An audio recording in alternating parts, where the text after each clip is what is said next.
Hello and welcome to smart learning. আজকে দা হিন্দু এবং অন্যান্য গুরুত্বপূর্ণ নিউজ এডিটোরিয়াল ডিসকাশনে সকলকে স্বাগত।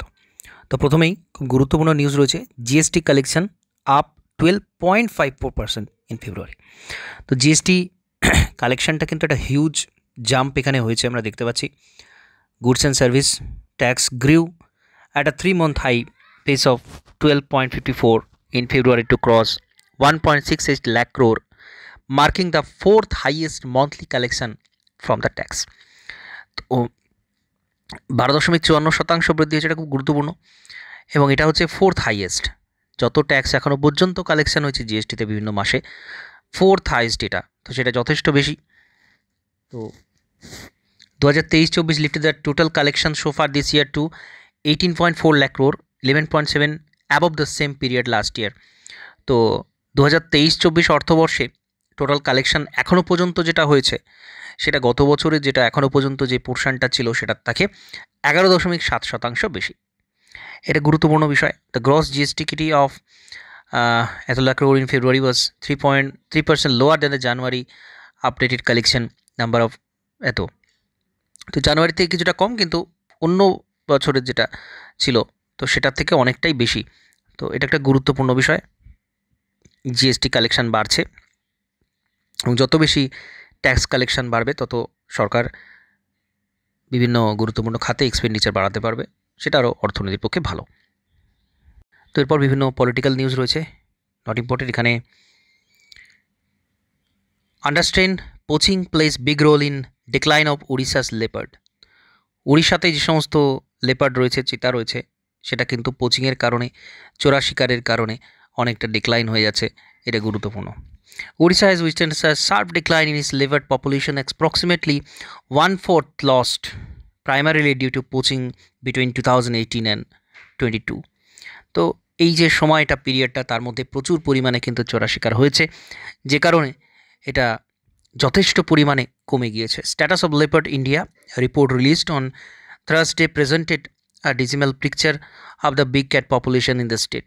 The leopard population in Odisha is estimated at 568. The population has significantly declined since the last countrywide estimated of 760. তো 760 থেকে 568-তে নেমে এসছে এই মাত্র কয়েক বছরের মধ্যে, যেটা কিন্তু যথেষ্ট কম। এর আগের দিন আমরা দেখেছি সারা দেশে চিতা গণনা হয়েছে, মধ্যপ্রদেশে সব থেকে বেশি 3000-এরও বেশি চিতা রয়েছে। পশ্চিমবঙ্গের সংখ্যাটা অনেকটাই কম, 270টার মতো। তো এখানে উড়িষ্যাতে যে সংখ্যাটা ছিল সেটা যথেষ্ট বেশি ছিল, কিন্তু সেখান থেকে বাড়ার পরিবর্তে কমে গিয়েছে ইললিগাল যে সমস্ত পোচিংগুলো হয় সেই কারণে। তো এটা একটা গুরুত্বপূর্ণ কনসার্নিং বিষয়। নিড ফর স্টেট অ্যাকশন, বিভিন্ন অ্যাকশন নেওয়ার প্রয়োজন আছে, এটা আমরা জানি। তো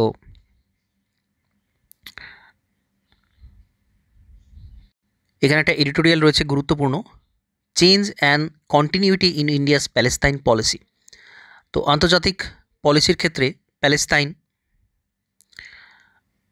এটা ভারত কিভাবে প্যালেস্তাইনের সাথে তার সম্পর্কটা পরিবর্তন করেছে সময়ের সাথে সাথে এবং সেটা কন্টিনিউ রেখেছে সম্পর্কটাকে, সেইটা এখানে বলা রয়েছে। খুব গুরুত্বপূর্ণ। আমরা জানি ইসরায়েল এবং প্যালেস্তাইনের সাথে ভারত কিন্তু একটা ব্যালেন্সড রিলেশনশিপ মেনটেন করে আসছে, সেটা নিয়ে এখানে খুব গুরুত্বপূর্ণ কিছু লেখা রয়েছে।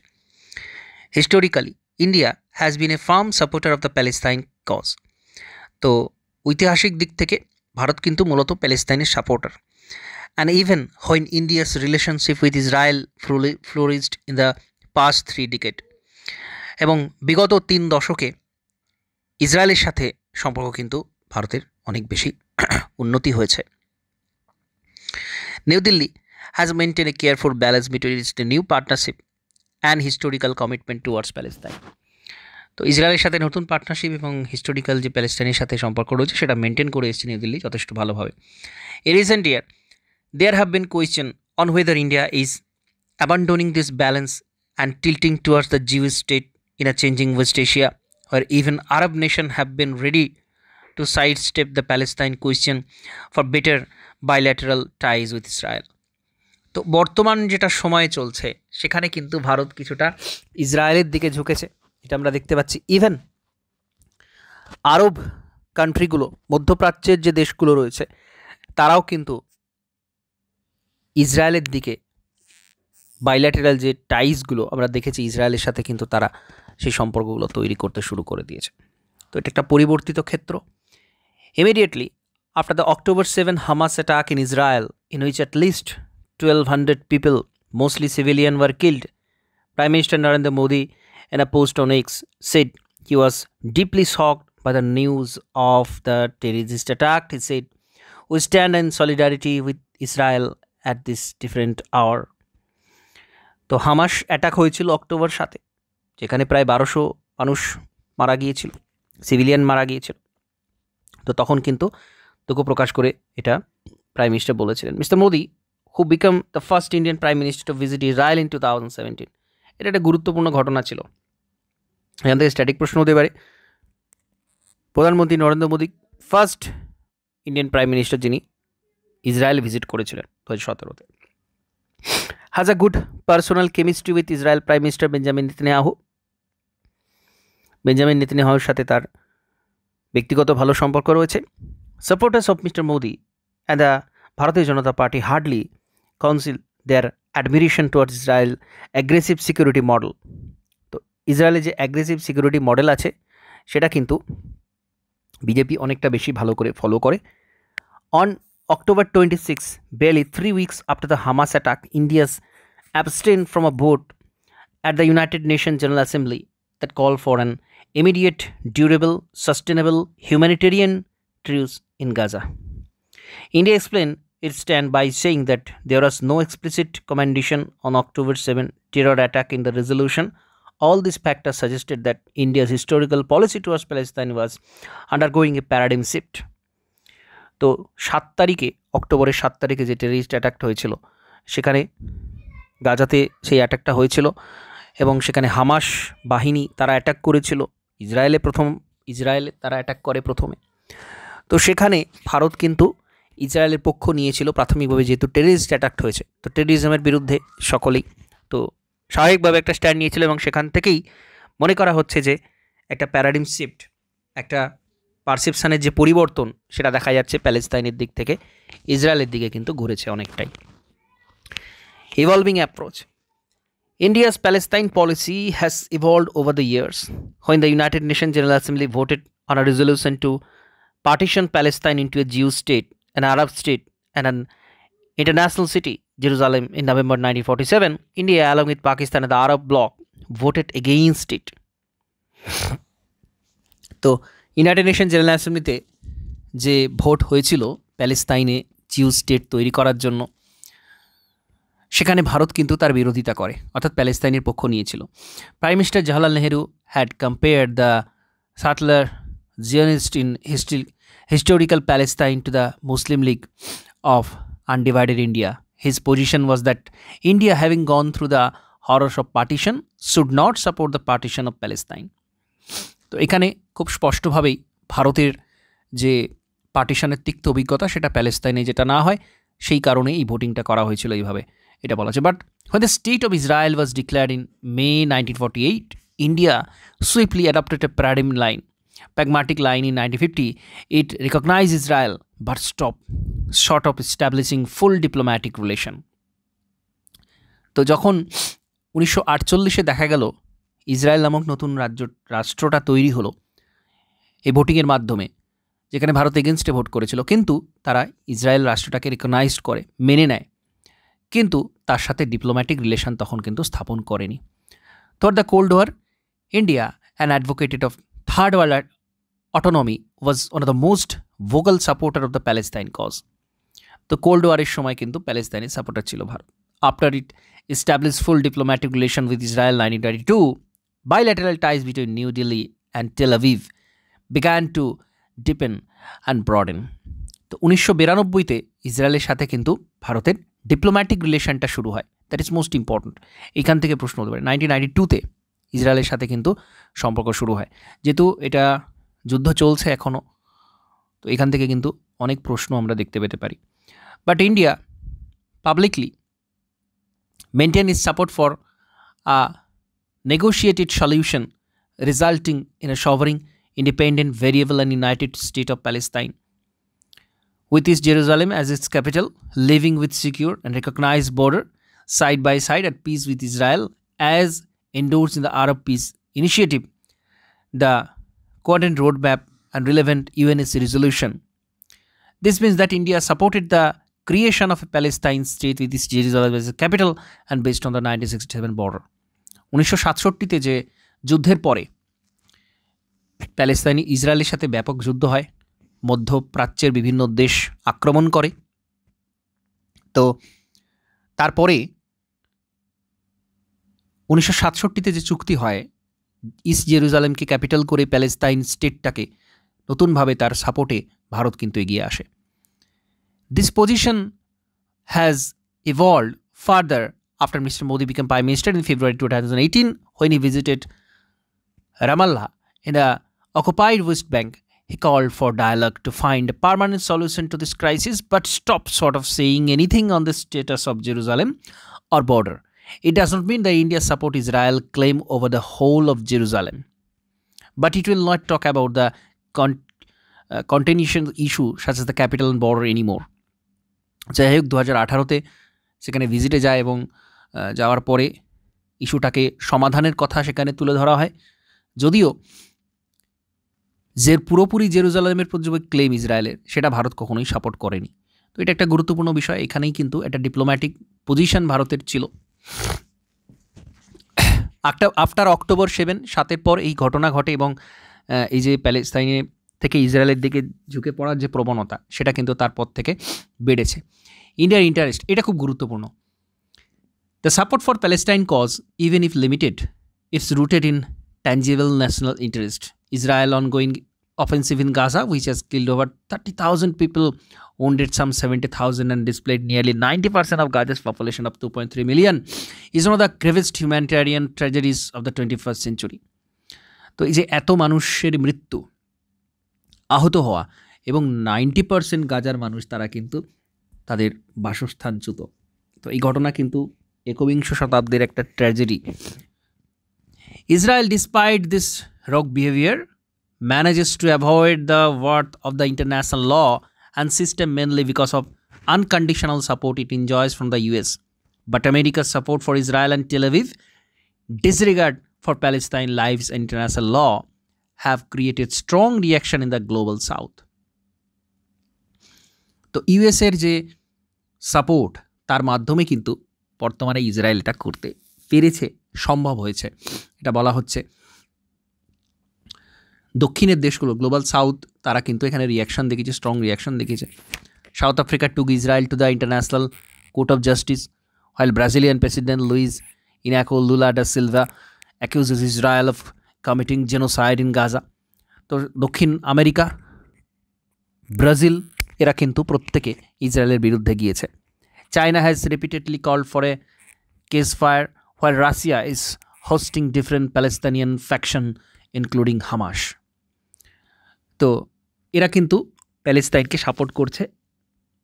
চীন, রাশিয়া এরা প্যালেস্তাইনকে সাপোর্ট করছে। India, which aspires to be a leader of the global south, cannot ignore these voices and sentiments. That is why External Affairs Minister J. Jaishankar said that the Munich Security Conference last month that Israel should be and should have been mindful of the civilian casualties in Gaza.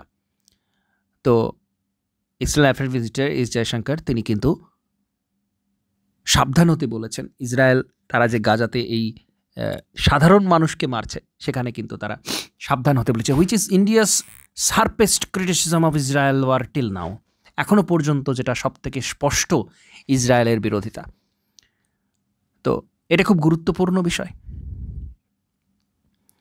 এখানে একটা সবচেয়ে বড় যে point, if Saudi Israel normalization is not taking place, the India Middle East Europe Economic Corridor IMEC, যেটা G20-তে আলোচনা হয়েছে, ভারত থেকে মধ্যপ্রাচ্য হয়ে ইউরোপ পর্যন্ত যে অর্থনৈতিক করিডোর তৈরি করার কথা, পরিবহনের একটা নতুন মাধ্যম খুলে দেওয়ার কথা, সেটা কিন্তু ক্ষতিগ্রস্ত হবে। If the crisis persists and Houthis continue to target vessel in the Red Sea, it would create lost economic plans for India. A prolonged war in Gaza would also enhance the risk of a wider conflict in the region involving Iran, Israel and America, who are all India's partners.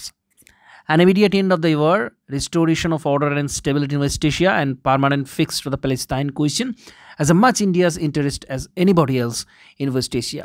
This should be guiding core of India's Act West policy. তো act West পলিসিতে ভারত এখানে অবশ্যই একটা মধ্যস্থতাকারী দেশ হিসেবে উঠে আসা উচিত, কারণ এইখানে যতজন রয়েছে যারা প্রত্যেকে যুদ্ধের সাথে জড়িত, প্রত্যেকের সাথে ভারতের ডিপ্লোম্যাটিক টাই আছে, অর্থনৈতিক সম্পর্ক রয়েছে। তো এই সম্পর্ক টিকিয়ে রাখার জন্য, এই সমস্ত কিছু টিকিয়ে রাখার জন্য ভারতকে কিন্তু মাঠে নেমে এই যুদ্ধের বিরোধিতা করা, সেটাকে যথাসম্ভব থামানোর চেষ্টা করা কিন্তু উচিত। তো এটা খুব গুরুত্বপূর্ণ আন্তর্জাতিক ক্ষেত্রে এবং সমস্ত দিক থেকেই এটা গুরুত্বপূর্ণ এডিটোরিয়াল। তারপর বাংলা নিউজে চলে আসবো। মঙ্গলের মাটি আনতে যাবে নাসার যান।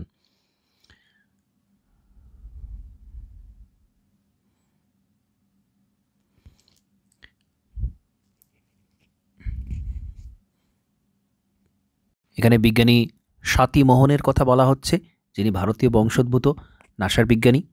অতিমারির মধ্যে স্বাতীর তত্ত্বাবধানে মঙ্গলে পা রেখেছিল নাসার রোভার পারসিভিয়ারেন্স। 3 বছর হয়ে গেল সে কাজ করে চলেছে লাল গ্রহে। এর মধ্যে জোর কদমে প্রস্তুতি চলছে অভিযানে পরবর্তী ধাপের, সে খবর জানালেন বিজ্ঞানী। পৃথিবী থেকে ফের রওনা হবে আর এক মঙ্গলযান। পারসিভিয়ারেন্স রিভারের সংগ্রহ করা নমুনা সে ফিরিয়ে আনবে মাটিতে, পৃথিবীতে। স্বাতীর কথায় অনেকগুলো ধাপে অনেক কাজ, যান তৈরি করা, উপযুক্ত প্রযুক্তি, পৃথিবীতে ফিরিয়ে আনা, জটিল কর্মকাণ্ড। সময় লাগবে হয়তো 2030। গলায় উত্তেজনা, তারই মধ্যে উজ্জ্বল হয়ে উঠল চোখ। বৃহস্পতি শুক্রবার পরপর 2 দিন কলকাতা শহরে 2টি পজিশন নেই, ইত্যাদি ইত্যাদি। মূল বিষয়টা হচ্ছে আবারও নাসা যান পাঠাচ্ছে এবং নতুন করে মঙ্গল সম্পর্কে গবেষণা আবার শুরু হচ্ছে। কেন বারবার যাওয়া হচ্ছে মঙ্গলে? সাথে নিজে ছুড়ে দিলেন সে প্রশ্ন। তিনি বলেন, আমরা কি সত্যি একাই আছি এই মহাবিশ্বে? আর কেউ নেই? উত্তরে খোঁজ চলছে, জলের সন্ধান চলছে। জল থাকলে তা কোথায় আছে? কারণ জল থাকলে প্রাণ আছে। সাথে যান পারসিভিয়ারেন্স, নাসার 5ম রোভার। প্রথম ছিল সোজার্নার, 1997 সালে পাঠানো হয়েছিল সেটি। এরপরে যায় যমজ রোভার স্পিরিট এবং অপরচুনিটি। 2012 সালে যায় কিউরিওসিটি, সর্বশেষ 2020-তে পারসিভিয়ারেন্স। তো এতগুলো অলরেডি যান কিন্তু চলে গিয়েছে এবং আগামীতে আরও যেতে চলেছে। এটা খুব গুরুত্বপূর্ণ একটা বিষয়। প্রশ্নের মুখে বৃদ্ধির হিসাব আমরা এর আগে দেখেছি, 8.4% বৃদ্ধির হার ছুঁয়ে ফেলেছে। কিন্তু জিডিপি বৃদ্ধির হারের সাথে জিভিএ অর্থাৎ গ্রস ভ্যালু অ্যাডেড, মোট যুক্ত মূল্য বা দেশে উৎপাদিত পণ্য পরিষেবার মোট মূল্য বৃদ্ধির হার মিলছে না কেন, তা নিয়ে উঠল প্রশ্ন। জিভিএ বা গ্রস ভ্যালু অ্যাডেড বা উৎপাদিত পণ্যের মোট মূল্য দেশের মোট আয় মাপারও একটা মাপকাঠি। সরকারি হিসেব বলছে অক্টোবরের জিডিপি বৃদ্ধির হার 8.4 এবং জিভিএ মাত্র 6.5। অর্থনীতিবিদরা বলেন, জিডিপির থেকেও জিভিএর হিসাব অর্থনীতির হাল বেশি ভালো করে বোঝা যায়, কারণ জিভিএর সাথে কর ভর্তুকের নিটফল যোগ করে মেলে জিভিপি। ধরা যাক দেশে বছরে 100 টাকা মূল্যের পণ্য তৈরি হয়েছিল, এবছরও 100 টাকা মূল্যের পণ্য তৈরি হলো।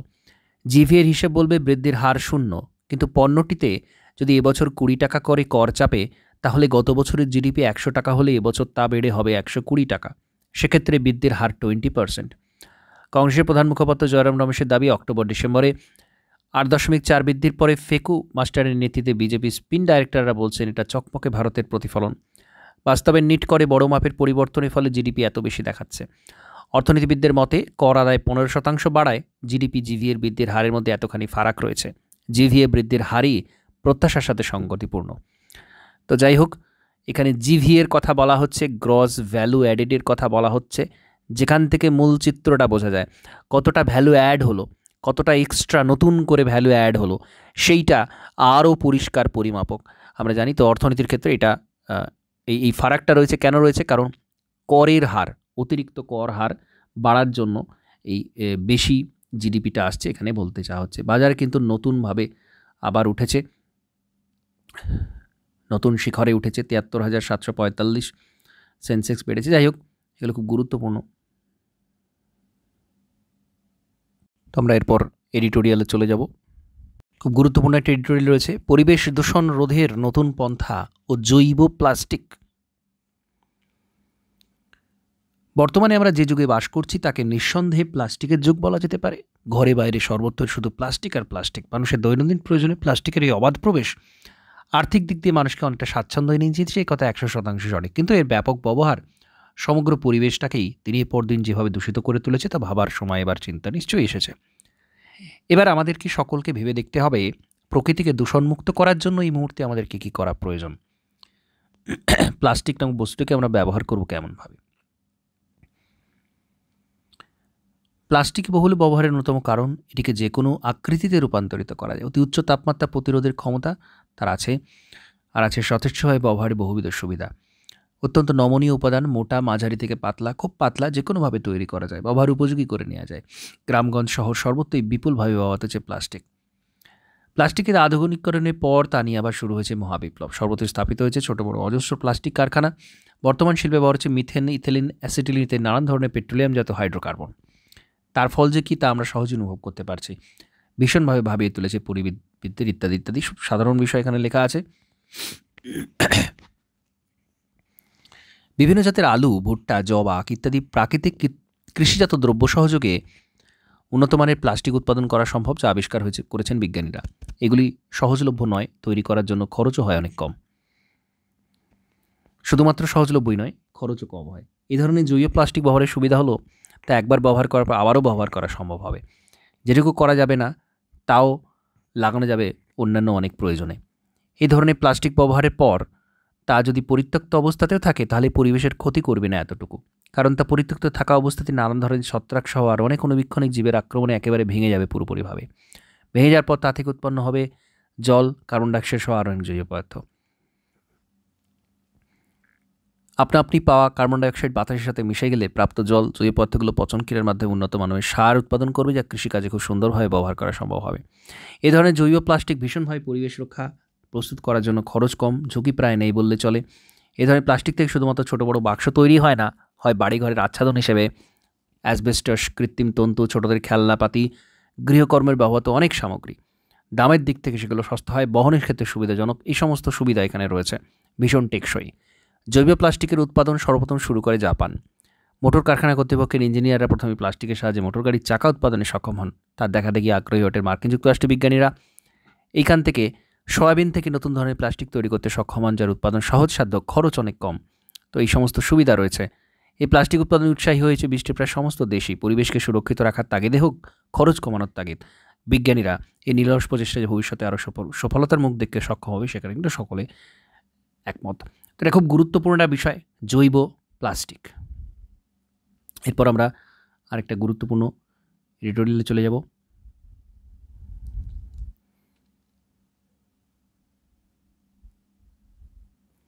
বাংলা ভাষার উৎপত্তি, বিবর্তন, উন্নতি এবং তার ইতিহাস। খুব গুরুত্বপূর্ণ বাংলা ভাষা সম্পর্কে এখানে খুব সংক্ষেপে ডিটেলসে লেখা রয়েছে। আমরা প্রতিদিন যে ভাষায় মনের ভাব প্রকাশ করে চলেছি তার উৎপত্তি আর ইতিহাস নিয়ে কখনো ভেবে দেখেছেন কি? কয়েক হাজার বছর আগে কেমন ছিল এই বাংলা ভাষা? কীভাবে জন্ম হলো এই ভাষার? কীভাবে হাজার বছর ধরে বেড়ে উঠেছে আমাদের প্রাণের ভাষা? যতদূর জানা যায় বাংলা হচ্ছে ইন্দো ইউরোপিয়ান ভাষাবংশের সদস্য, যার উৎপত্তি আজ থেকে প্রায় 7,000 বছর আগে, খ্রিস্টপূর্ব 5,000 অব্দে। খ্রিস্টপূর্ব 3,500 অব্দে এই ইন্দো ইউরোপিয়ান ভাষাবংশ থেকে জন্ম নেয় শতম। এর প্রায় 1,000 বছর পর খ্রিস্টপূর্ব 2500 অব্দে শতম ভাষাটি রূপান্তরিত হয় আর্য ভাষায়। তবে তখন পর্যন্ত উপমহাদেশে আর্য ভাষার চল হয়ে ওঠেনি। ভারত উপমহাদেশে আর্য ভাষার চল শুরু হয় খ্রিস্টপূর্ব 1800 অব্দে আর্য জাতি আগমনের পর। আর্যদিন শাসন করাকালীন ভারতীয় আর্য ভাষা শিখে নিল। তখন ভাষাটি হয়ে গেল ভারতীয় আর্য ভাষা। ভারতীয় আর্য ভাষা ভারতীয় ভাষার একটি রূপ। তখন সবাই ভারতীয় আর্য ভাষার কথা বলতে শুরু করে দিল। পরবর্তীতে কথা বলা লেখা দুটো আলাদা হয়ে গেল। অঞ্চল ভিত্তিতে যে ভাষায় কথা বলা হয় তাকে মুখের ভাষা বলা হয়। বইয়ের ভাষায় থাকে সেটা হলো প্রাকৃত ভাষা। তৎকালীন লিখিত ভাষার নাম ছিল সংস্কৃত। ভাষাবিজ্ঞানের বিচারে বলা চলে যে সংস্কৃত তথা প্রাচীন ভারতীয় আর্য ভাষা প্রাকৃতের তথা মধ্য ভারতীয় আর্য ভাষার অন্তত 3টি স্তরের মধ্য দিয়ে ক্রমবিবর্তিত হতে হতে আনুমানিক খ্রিস্টীয় 10ম শতকের দিকে বাংলা এবং অপর আঞ্চলিক নব্য ভারতীয় আর্য ভাষায় রূপান্তরিত হয়। অর্থাৎ খ্রিস্টীয় 10ম শতক নাগাদ বাংলা ভাষা এখানে আসছে। কাজে বাংলা ভাষার জননী বলতে মধ্য ভারতীয় আর্য ভাষা বা প্রাকৃত ভাষাকে বুঝিয়ে থাকে। তো এখানে কিন্তু প্রাকৃত ভাষাকে বলা হচ্ছে বাংলা ভাষার জননী, কারণ এই ভাষা থেকে সরাসরি বাংলা ভাষার উদ্ভব ঘটেছে। বাংলা ভাষা হাজার বছরে অনেকখানি পরিবর্তিত হয়। ভাষার পরিবর্তন অনুযায়ী তাকে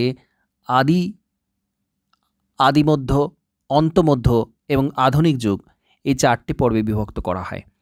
প্রতি পর্বেই ভাষাগত পরিবর্তন লক্ষণীয়। বাংলা ভাষার প্রাচীনতম নিদর্শন চর্যাপদ আনুমানিক খ্রিস্টীয় 10ম থেকে দ্বাদশ শতকের মধ্যে রচিত হয়। এই কালটিকে বলা হয় বাংলা ভাষা ও সাহিত্যের আদি যুগ।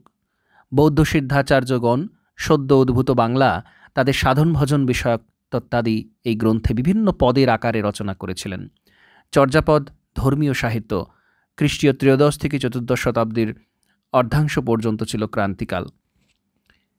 এই কালে রচিত কোনো রচনার নিদর্শন সুলভ নয়। এরপর 1350 থেকে 1400 খ্রিস্টাব্দ পর্যন্ত বাংলা ভাষা সাহিত্যের মধ্যযুগ। এর মধ্যে 1500 খ্রিস্টাব্দ পর্যন্ত আদিমধ্য বা চৈতন্য পূর্বযুগ। এই যুগে উল্লেখযোগ্য সাহিত্য বড়ুচণ্ডীদাস রচিত শ্রীকীর্ণ কীর্তন, বিদ্যাপতি বৈষ্ণব পদাবলী, কিছু অনুবাদ সাহিত্য এবং কয়েকটি প্রধান মনসামঙ্গল কাব্য। চৈতন্যদেবের আবির্ভাব বাংলা সাহিত্যে সমাজে প্রচণ্ড প্রভাব বিস্তার করে। ফলে বাংলা ভাষা সাহিত্যের গুণগত পরিমাণগত পরিবর্তন সাধিত হয়েছিল অনেকখানি। অন্তমধ্য যুগে তথা চৈতন্যোত্তর যুগে জীবনী সাহিত্য, পদাবলী সাহিত্য, অনুবাদ সাহিত্য, বিভিন্ন ধারার মঙ্গল কাব্য ও নানা জাতীয় লোক সাহিত্যের সৃষ্টি হয়। 1800 খ্রিস্টাব্দে ফোর্ট উইলিয়াম কলেজ প্রতিষ্ঠার সাথে সাথে গদ্য সাহিত্যের উদ্ভব এবং তারপরেই পাশ্চাত্য জ্ঞানবিজ্ঞানের প্রত্যক্ষ প্রভাবে বাংলা সাহিত্যে যে বিপুল পরিবর্তন সাধিত হয় তাকে বলা হয় আধুনিক যুগ। বাংলা ভাষা সাহিত্যের যুগ বিভক্ত বিভিন্ন পর্যায়ে। ভাষাও যুগোপযোগীভাবে পরিবর্তিত হয়েছে।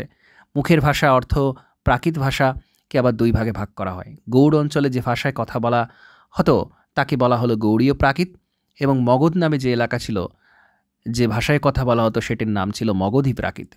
সুনীতি কুমারের মতে বাংলা ভাষা এসেছে মাগধী প্রাকৃত থেকে 10ম শতাব্দীতে, গৌড়ীয় প্রাকৃত থেকে বাংলা ভাষা এসেছে 7ম শতাব্দীতে। এটি বলেছেন ডক্টর মোহাম্মদ শহীদুল্লাহ। বাংলা ব্যাকরণে সুনীতি কুমারের কথাকে কে বেশি প্রাধান্য দেওয়া হয়? সুনীতি কুমারের মতে মগধী প্রাকৃত হোক বা মোহাম্মদ শহীদুল্লাহর মতে গৌড়ীয় প্রাকৃত, একসময় ভাষাটি বিকৃত হয়ে যায়। ভাষা যখন ব্যর্থ হয় তখন সেটাকে বলা হয় অপভ্রংশ। এই বিকৃত ভাষা থেকে সরাসরি একটি ভাষার উদ্ভব হয় বঙ্গ কামরূপী। কামরূপের একটি অপভ্রংশের একটি রূপ। এখান থেকে সরাসরি কিছু ভাষা তৈরি হয়, তার মধ্যে অন্যতম হচ্ছে বাংলা। তো এখানে আমরা সংক্ষিপ্ত ইতিহাসটা দেখলাম, এটা চলবে ক্রমশ, এর পরেও আমরা এটা নিয়ে লেখা দেখতে পাবো সংক্ষিপ্ত আকারে, কিন্তু খুব গুরুত্বপূর্ণ। ভাষার উৎপত্তি কীভাবে হয়েছে, বাংলা ভাষার উৎপত্তি, সেটা কিন্তু এখানে দেওয়া রয়েছে। তো এর সাথে সাথে আজ এই গুরুত্বপূর্ণ নিউজ এডিটোরিয়াল ডিসকাশন এখানে কমপ্লিট করছি। নমস্কার, ধন্যবাদ।